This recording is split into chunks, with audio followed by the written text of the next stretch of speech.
Assalamualaikum warahmatullahi wabarakatuh. Kami dari kelompok 2 yang mana beranggotakan yang pertama Muhammad Safli, dan yang kedua Marlina Indriani dan saya sendiri Fikri Hidayat. Baiklah, di sini kami akan menjelaskan tentang review artikel yang telah kami buat. Yaitu yang pertama, identitas artikel. Di sini judul artikel yaitu determinan profitabilitas perusahaan manufaktur di Indonesia tahun 2018 sampai 2020. Jurnalnya yaitu Riset Akuntansi dan Keuangan. Volume, nomor dan halaman. Volume 10, nomor 2, halaman 1 sampai 10. Yang mana tahunnya yaitu tahun 2022 dan nama penulisnya yaitu yang pertama Liliana Ingrid Wijaya, yang kedua Jennifer Audrey Haryono, dan yang ketiga Putu Anom Mahadawarta. Kita masuk ke pendahuluan, yang mana terbelakang dari artikel ini yaitu profitabilitas menjadi salah satu topik yang sering diteliti. Meskipun demikian, beberapa penelitian memiliki hasil yang berbeda. Studi ini ditujukan untuk memperoleh pemahaman yang lebih baik mengenai beberapa faktor yang mungkin memiliki pengaruh terhadap profitabilitas. Studi ini menguji berbagai pengaruh dari beberapa faktor, baik internal maupun eksternal, terhadap profitabilitas dari perusahaan-perusahaan dalam sektor manufaktur yang terdaftar dalam Bursa Efek Indonesia atau BEI selama tahun 2018 sampai 2020. Perumusan masalah yaitu apa pengaruh dari beberapa faktor baik internal maupun eksternal terhadap profitabilitas dari perusahaan-perusahaan dalam sektor manufaktur yang terdaftar dalam BEI selama tahun 2018 sampai 2020. Tujuan dari penelitian ini yaitu studi ini bertujuan untuk memperoleh pemahaman yang lebih baik mengenai beberapa faktor yang mungkin memiliki pengaruh terhadap profitabilitas. Saya Muhammad Safli dengan NIM 1916040015 akan melanjutkan review artikel dari Fikri Hidayat, yaitu tentang literatur review, yaitu determinan profitabilitas dari Wijaya L.I. Harjono J.A. Mahadawarta PA tahun 2022.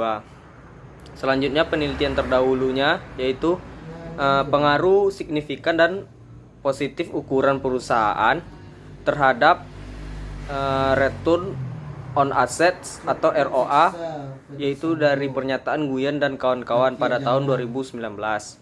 Yang kedua, pengaruh signifikan dan negatif, yaitu dari pernyataan Lazier tahun 2016.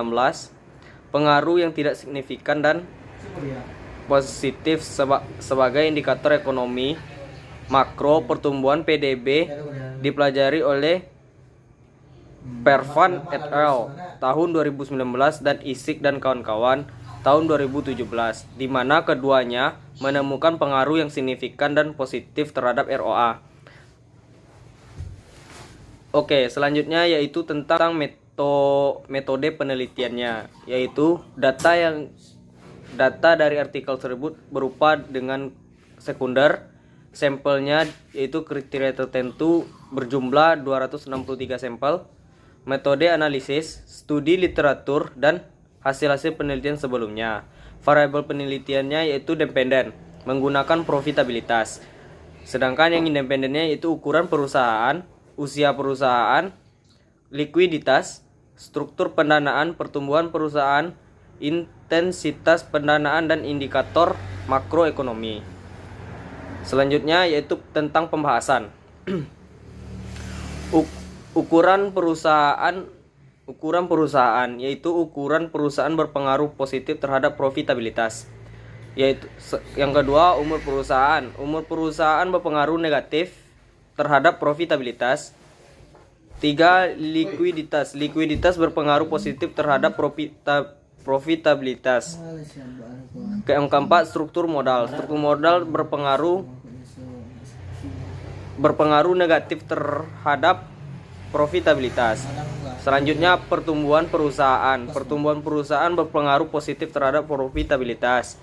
Yang selanjutnya, intensitas modal berpengaruh positif terhadap profitabilitas. dan indikator makroekonomi berpengaruh positif terhadap profitabilitas. Baik, saya Merlina Indriani, NIM 1916040049 akan melanjutkan pembahasan dari Saudara Muhammad Safli. Selanjutnya yaitu bagian kesimpulan. Nah, kesimpulan yang dapat ditarik dari artikel ini yaitu di mana penelitian ini bertujuan untuk memahami determinan profitabilitas melalui data yang diperoleh dari perusahaan yang terdaftar di sektor manufaktur di BEI selama tahun 2018 sampai tahun 2020. Nah, sebanyak 789 observasi dilakukan dan dianalisis menggunakan regresi linear berganda. Dari 7 hipotesis, 6 diterima dan 1 ditolak. Ukuran perusahaan, usia perusahaan, likuiditas, pertumbuhan perusahaan, intensitas modal, dan indikator ekonomi makro ditemukan memiliki pengaruh positif dan signifikan terhadap profitabilitas. Struktur modal ditemukan memiliki pengaruh negatif dan signifikan terhadap profitabilitas. Usia perusahaan yang ditemukan memiliki hasil yang berbeda dari hipotesisnya. Dijelaskan oleh kemungkinan perusahaan manufaktur yang lebih tua di Indonesia dengan kurva pembelajaran dan tidak tersedia untuk perusahaan yang lebih muda. Selanjutnya yaitu kekurangan dari artikel ini, di mana penelitian ini memiliki keterbatasan. Data yang digunakan dalam penelitian ini terbatas pada sektor manufaktur di BEI selama tahun 2018 sampai tahun 2020 saja, yang mungkin tidak dapat menjelaskan sektor atau perusahaan lain di luar cakupan. Selanjutnya yaitu kelebihan dari artikel ini, di mana melakukan banyak observasi untuk penelitian ini sehingga hasil dari penelitian ini dapat menjadi acuan atau pertimbangan bagi perusahaan khususnya untuk pengambilan keputusan. Nah, yang terakhir yaitu saran. Untuk penelitian selanjutnya disarankan untuk dapat memperluas cakupan penelitian atau durasi pengamatan yang dilakukan.